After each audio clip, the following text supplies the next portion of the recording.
صحابی نے پوچھا یا رسول اللہ میں اپنے اخلاق میں جو ایکسیلنسی پیدا کروں تو اس ایکسیلنسی کا سب سے زیادہ مستحق کون ہے؟ یعنی سب سے زیادہ میٹھے انداز سے بات میں کس سے کروں؟ آپ یوں بھی کہہ سکتے ہیں آج کی زبان میں، جب میں بات کسی سے کروں تو اس میں شکر گھولوں میں، تو سب سے زیادہ چینی اور سب سے زیادہ شکر کس سے بات کرتے ہوئے اپنے کلام میں گھولوں؟ بات آ رہی ہے سمجھ میں؟ آپ صلی اللہ علیہ وسلم نے فرمایا امک، پوری کائنات میں سب سے میٹھے انداز سے اگر تم نے بات کرنی ہے تو سب سے زیادہ رائٹ یہ کس کا ہے؟ تمہاری، بولو نا، ماں کا۔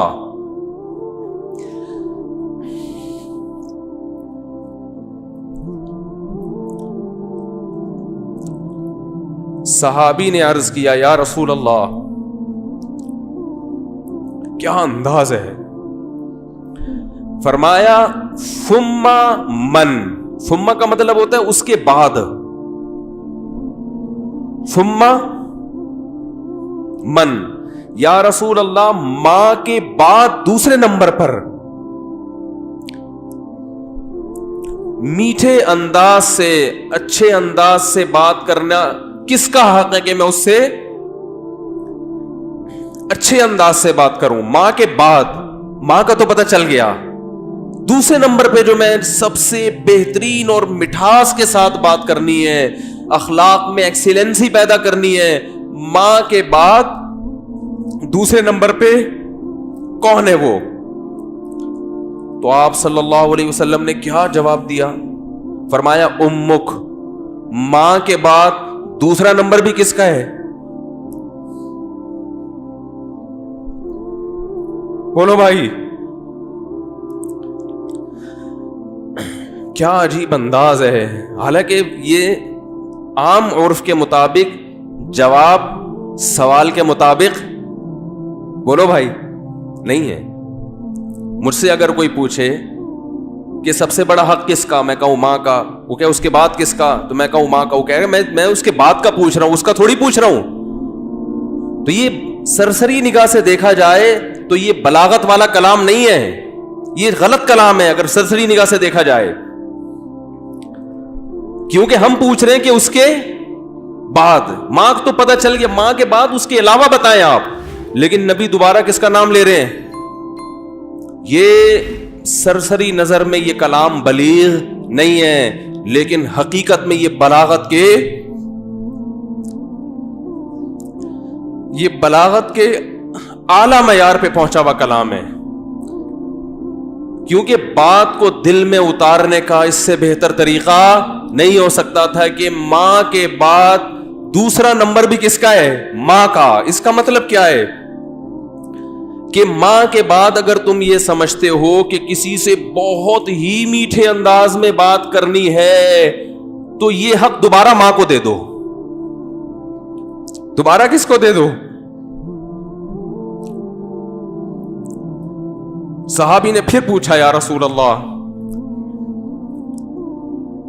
ثم من، دیکھو صحابی کا انداز بھی کیا ہے، وہ چونکہ ان کو یہ تھا کہ مجھے ماں کے علاوہ اب چاہیے کہ کون ہے، اور نبی نے دوبارہ کس کا نام لے لیا؟ ماں کا۔ لہذا صحابی نے پھر اپنے سوال کو ریپیٹ کیا، کیونکہ وہ یہ سمجھتے تھے کہ مجھے میرے سوال کا جواب نہیں ملا۔ تو انہوں نے تیسری دفعہ پوچھا یا رسول اللہ ثم من، یا رسول اللہ تیسرے نمبر پہ کون ہے؟ تو آپ صلی اللہ علیہ وسلم نے فرمایا امک، تیسرے پہ بھی کون ہے؟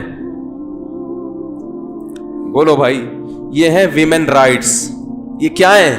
یہ جو بے شرم لوگ حقوق نسواں اور عورتوں کے حقوق کے نام پہ الو بنا رہے ہیں نا، ان کی باتوں میں مت آیا کرو، ان کا مقصد صرف عورت کو کپڑوں سے آزاد کرنا ہے۔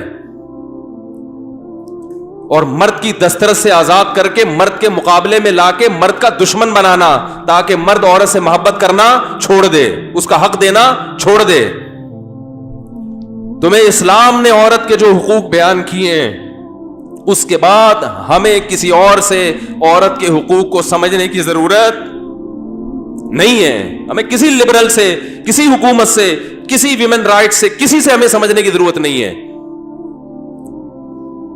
ہمیں اسلام نے بتا دیا ہے کہ ماں کے روپ میں عورت کا کیا حق ہے, بیوی کے روپ میں عورت کا کیا حق ہے, کہ بیٹی کے روپ میں عورت کا کیا حق ہے, بہن کے روپ میں عورت کا کیا حق ہے. اور یہ جو لبرل لوگ ہیں یہ صرف گرل فرینڈ کے حقوق جانتے ہیں, گرل فرینڈ سسٹم معاشرے میں لانا چاہتے ہیں, تمہیں درندہ بنانا چاہتے ہیں, تمہیں زانی بنانا چاہتے ہیں, تمہیں بدکار بنانا چاہتے ہیں. ان کا کوئی فیملی سسٹم نہیں ہے. جو قوم نکاح کی قائل نہ ہو ان کے ہاں ماں بہن بیٹیاں ہوتی ہیں. ماں بہن بیٹی, بھابھی, چچی, خالہ, ممانی, مامی, پھپھی, یہ رشتے تو شادی بیاہ کے نتیجے میں وجود میں آتے ہیں. اولاد ہوتی ہے تو یہ رشتے وجود میں آتے ہیں. پھر ان رشتوں کا پاس رکھنے کا حکم دیا گیا ہے.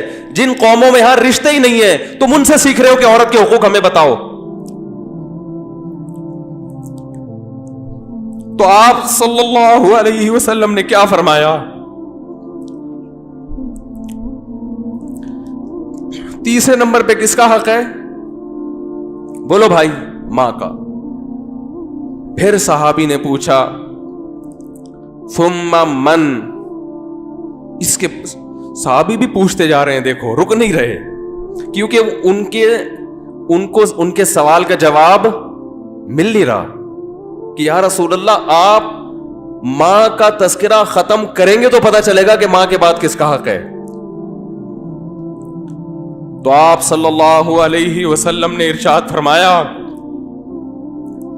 ثم ابوک. چوتھے نمبر پہ کون ہے؟ باپ. پوری کائنات میں اگر آپ کسی سے نرم انداز سے بات کرتے ہیں, میٹھے لب و لہجے میں بات کرتے ہیں, بہت سے لوگ ہیں جن سے آپ بہت نرم انداز میں بات کرتے ہیں. اپنے باس سے آپ سر کہہ کے بات کرتے کہ نہیں کرتے؟ کبھی آپ نے دیکھا کہ اس نے تھوڑا سا سختی کی ہو, آپ نے آنکھیں ماتھے پہ رکھ لی ہوں؟ کبھی دیکھا آپ نے؟ ہے بھائی, ایک فوجی اپنے آفیسر کے سامنے کیسے بات کرتا ہے؟ آپ نے دیکھا کبھی وہ ابے تبے سے بات کر رہا ہو؟ ہیں میں کسی کی نہیں سنتا, میری اپنا لائف اسٹائل ہے, سر مجھے زیادہ آرڈر نہ دیا کرو. کبھی دیکھا آپ نے ایسے اسٹائل میں بات کر رہا ہو؟ سر یہ جو آپ ہر وقت کی نصیحتیں کرتے ہیں مجھے سمجھ میں نہیں آتی. آفیسرز کر رہے ہوتے ہیں نا, فوج میں چونکہ زیادہ احترام ہے اس لیے میں ان کی مثال دے رہا ہوں. ایک بریگیڈیئر آیا اور ایک عام فوجی کو سمجھا رہا ہے کہ یہ کیا کرو, یہ کیا کرو. وہ جواب میں کبھی دیکھا کہ سر یہ زیادہ نصیحتیں مجھے اچھی, بولو نا سر مجھے نہیں اچھی لگتی ہیں زیادہ ہر وقت کی نصیحتیں.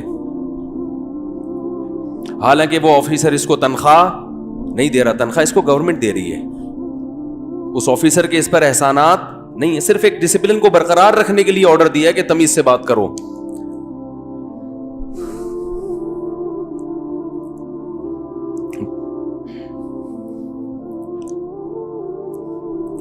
اس نے آپ کے لیے قربانیاں دی ہیں,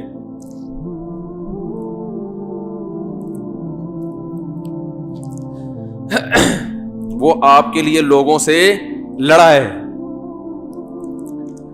لڑتے ہیں کہ نہیں لڑتے؟ بھائی میرے بیٹے کو گالی دی کیوں تو نے؟ وہ یہ چاہتا ہے کہ آپ اس سے بھی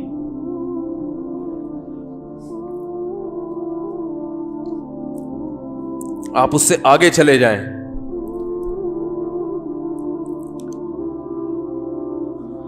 آپ کی ماں نے جو آپ کو بچپن میں محبت سے پالا عزت کے ساتھ, تو ماں کو یہ شیلٹر کس نے دیا ہے بھائی؟ باپ نے. باپ اگر نہ شیلٹر دیتا وہ اتنی محبت کے ساتھ نہیں پالتی.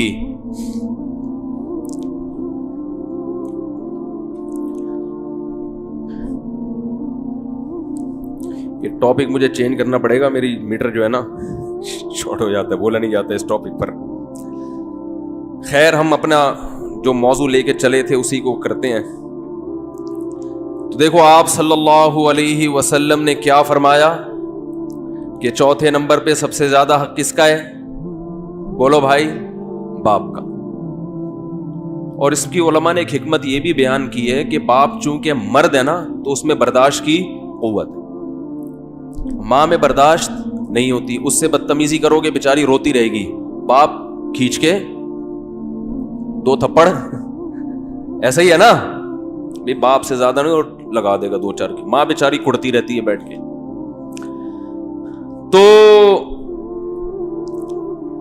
تو میں مثال دیتا ہوں کہ ایئر ہوسٹس سے اخلاق سیکھا کرو.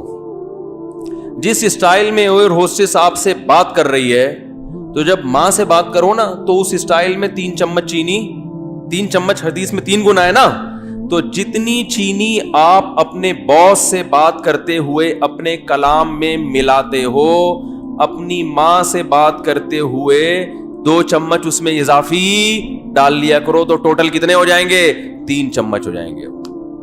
اتنا میٹھا کلام ہونا چاہیے کس سے بات کرتے ہوئے؟